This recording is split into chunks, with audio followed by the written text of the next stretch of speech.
Perhaps the most common question that we're asked by patients is, do I believe that people are being poisoned by carbohydrates? I've heard that as sort of one of the extremes of the idea that carbohydrates are central to obesity and diabetes and prediabetes and so on. And like many things, there's no black and white answer to this. If you look at what the problem is with the diet that has led to the obesity epidemic, it's primarily that the food supply has become industrialized. That's really central to why. And central to that is that, yes, there is too much of the wrong kind of carbohydrate in the diet. It's not the only thing, but certainly what we've seen is the experiment where we've seen food companies produce more highly processed foods that are simply low fat and high carbohydrate. That has not generated any discernible benefits. So in that sense, I agree that people are often being poisoned in a sense with carbohydrates, but it's really the wrong kind of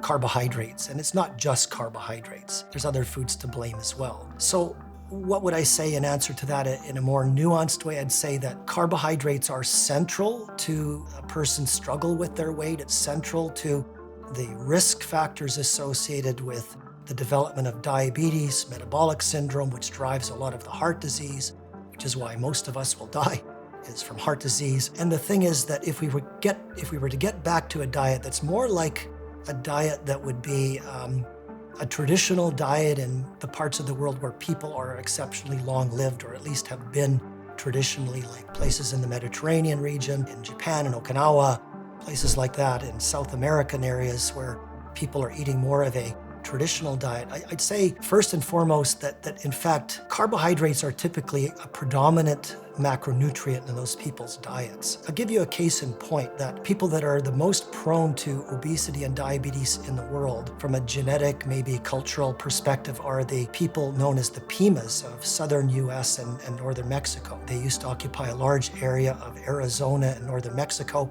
And going back hundreds and hundreds of years, long before there was any colonization of that area, those were they were highly advanced agricultural people. They had irrigation canals that stretched hundreds of miles that came off the Gila River, and they were people that grew vegetables, that were breeding vegetables that are many of the vegetables that we enjoy today in our supermarkets, things like squash and various forms of corn and beans and things. There were people in the Pima population that were the people that grew these foods. Today, they're people that are amongst perhaps the most vulnerable in terms of obesity and diabetes of any people in the world. And so you'd have to say, well, what would be the ideal diet for those people? You'd think it probably would be maybe a carnivore diet or a low-carb ketogenic diet. But if you went back 200 years and looked at what the Pima people ate when there was no diabetes, when there was no obesity, where did they get their calories from? Well, 80% of their calories came from what? Carbohydrates. It's one of the questions I've often posed when I've been listening to talks on the merits of the low-carb ketogenic diet, is that, well, did you realize the people with the highest incidence of diabetes per capita in the world, maybe there's a few others now, but the Pima people are the people that have been singled out over and over again for research in that they are the highest, amongst the highest of those in the world per capita for diabetes and obesity. But traditionally, those people's diets was composed largely of agricultural foods, things that were made of low glycemic index carbohydrates like squash, sweet potatoes, various kinds of maize, and other kinds of grains. And that was 80% of their calories in a day were coming from those kinds of foods. They ate some wild game. They didn't have any agricultural animals back then, and they maybe had some fish and so on. But realistically, they were mostly getting their food from starchy foods, and those people were free of obesity and diabetes back then. So what's the deal? Well, everything is not as simple as it seems. It wasn't necessarily true that they had an overabundance of calories. And they were also eating a diet that was highly volumetric. They would eat till they felt full, and then that was the right amount of food. Today, if we eat to feel full, and we eat the food that's presented to us from the industrialized food supply or from a fast food restaurant, you're going to probably eat 2 or 3 times as much food as you need. And also, the Pima people were highly athletic people. They were renowned for being able to run long distances for days at a time, for instance, and be able to endure great hardship in terms of their athletic requirements to just stay alive. And their farming and so on was very manual.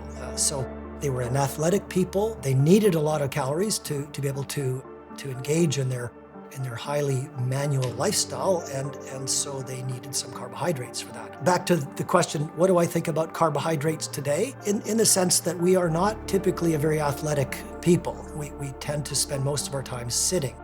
And if you look at the typical Canadian, very few even meet the bare minimum of exercise requirements. And in that case, people probably need to keep their carbohydrate intake relatively low. Carbohydrates are principally fuel.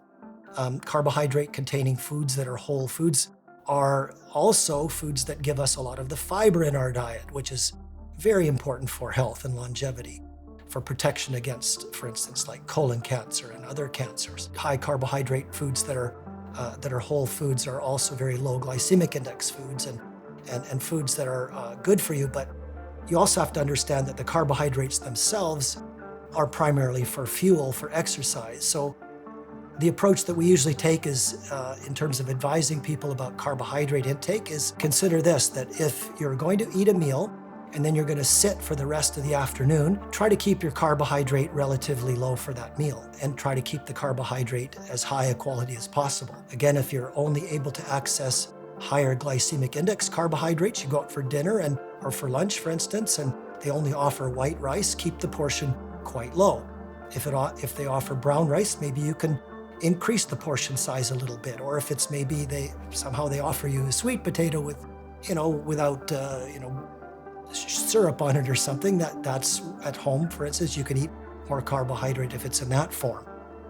But overall, if you're eating a meal and you're not going to do much exercise, keep the carbohydrates relatively moderate. In a sense, do I believe in the low-carb diet? Well, it depends. It depends on each individual, on their own ability to tolerate carbohydrates, and also on the person's lifestyle.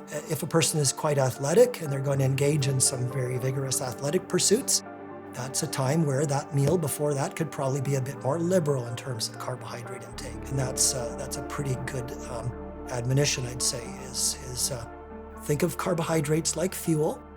Try to make sure that the fuel is as slow release as possible, and don't overload your body with calories under any circumstance, and that's pretty hard to do when it comes to eating out. So consider this, that every time you eat out, it's a 2-for-1 special. They've probably given you at least twice as much as you need, so take half of it home and eat the rest the next day, and then you're probably going to find it works pretty good and it's pretty sustainable, and your food budget will magically go down.